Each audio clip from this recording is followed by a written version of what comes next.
Guy, it is a stunning spring day out there. First, actually, I guess second day of spring. But how you handling yourself?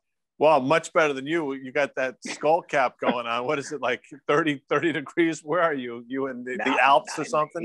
yeah, not no, but that's kind of what you do actually on a warm day. It's with great irony that we put on the knit cap with my Rangers logo here because I want to ride the success of a reasonably successful weekend in our nation's capital for the Broadway Blue Shirts. But there's no arguing with what a day.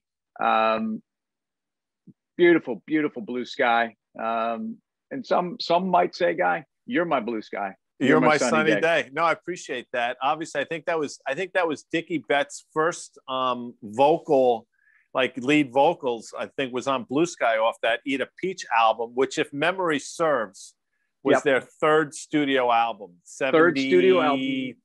72. 70 Deuce. Look at you. The 70 Deuce. So Blue Sky, like one of their outside of Ramblin' Man, probably the most, and maybe Jessica, the most well-known Allman Brothers songs. And it's an incredible song. Dickie Betts' vocals are nothing short of affection. I mean, they're captivating. No, I mean, they're fantastic. I love Dickie Betts. And I love Dickie Betts. He's cantankerous. He definitely over the years pissed a few people off. By the way, that song named after his girlfriend, I think at the time, I don't know. I haven't followed Dickie Betts' love life, but it's not. I mean, it's about a beautiful spring day like today, but it's about a gal name whose nickname was called Blue Sky. So that was what she was called. She was called Blue Sky. And you're my blue sky, you're my sunny day. It's beautiful. I mean, it's beautiful. Now, we were talking about this. I've always been under the presumption that Dwayne Allman, the brother of Greg Allman, was obviously he was killed. I mean, that goes without saying. But I always thought that, Eat a Peach dedicated to a brother.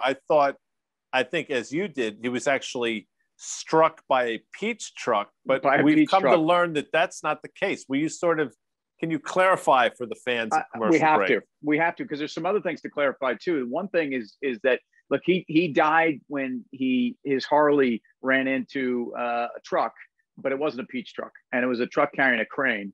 And it was not far from, it was in their hometown of Macon, Georgia. So when you talk about the almonds, and I think we've actually had a little dust up over this, I've always said, no, what are you talking about? Jacksonville. This is where they're from. But in fact, they are from Jacksonville, but the band called Macon home. And that's, Macon, Georgia, of course. Maybe that's why. So we've both been right over the years, right? Yeah, I mean, as it turns out. We've both out. been right. And the peach truck, I don't know where that came from, but there's the phrase "eat a peach" is from Dwayne was being asked by a reporter, "Are you supporting the revolution?" I guess this is kind of the civil revolution in the country at the time. I mean, mid-Vietnam, I don't know. Yeah. Right, exactly. Country was in turmoil. And Dwayne responded, "It's not a revolution, it's an evolution. But when I'm in Georgia, I always eat a peach for peace." So eat a peach is a sign of peace. It's the brothers' way of saying this is what we do. But no, not Dwayne hitting a peach truck. But yes, that song Blue Sky being one of the great rock and roll anthems and one of the great leads in there by Dickie. And so, but also that album, if you don't have it, and if you can get your hands on a copy of the original that was on Capricorn Records, Capricorn, which is an Atlanta label, no longer in business. But when you open it up, it's almost like James and the Giant Peach. Remember James and the Giant Peach by Roald Dahl? That's a great call by you. Spot on. And all the little creatures on the inside. So you almost open it up, and inside it was, the entire civilization that lives inside of a peach, possibly, at least if you're Roald Dahl. But it's cool because the inside of as you open up the album cover, the liner sides kind of do the same thing. Anyway, all right. So let's take this into a markets discussion. It's really easy for me to do today. VIX 19 and a quarter. It was not so long ago that higher rates were taking us into the low 30s. Obviously, it was a year ago to this day that the market hit all-time at least highs for this cycle on the VIX, and I don't know where we got up to, but I know 80. I think it had an 80 handle at one point. Yeah. So very appropriate, very ironic that on this blue day you can make an argument with the VIX at 19 and a quarter, about to plumb through 19, that this is a blue sky, nothing bothering you, and really almost a complacent look at the world we live in, just 1 year removed from what looked like absolute devastation. Where do you go? It's incredible. I mean, the market seems, for now, at least for today, it seems okay with 10-year yields, either side of 165 or so.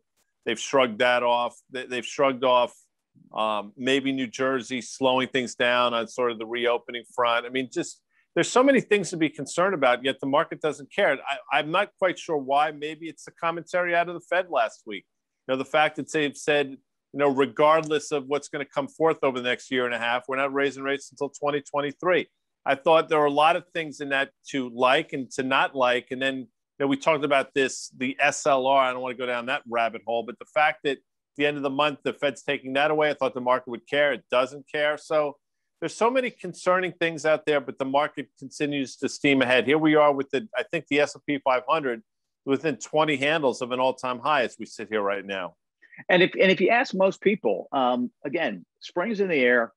They have their vaccine shot. If you're at this point, I don't know, 30% of the eligible people in the country at this point, you've got a case where markets are just off of all-time highs, and people are excited. They're excited in this country, in some cases, to get back to jobs that were closed. If it's in the hospitality space, it's to get on a plane. It's to go out for dinner. In the New York area over this weekend, restaurants were jammed. I mean, they went to a 50% capacity, which I got to tell you, in a lot of places, it was not 50. It was a lot more than that.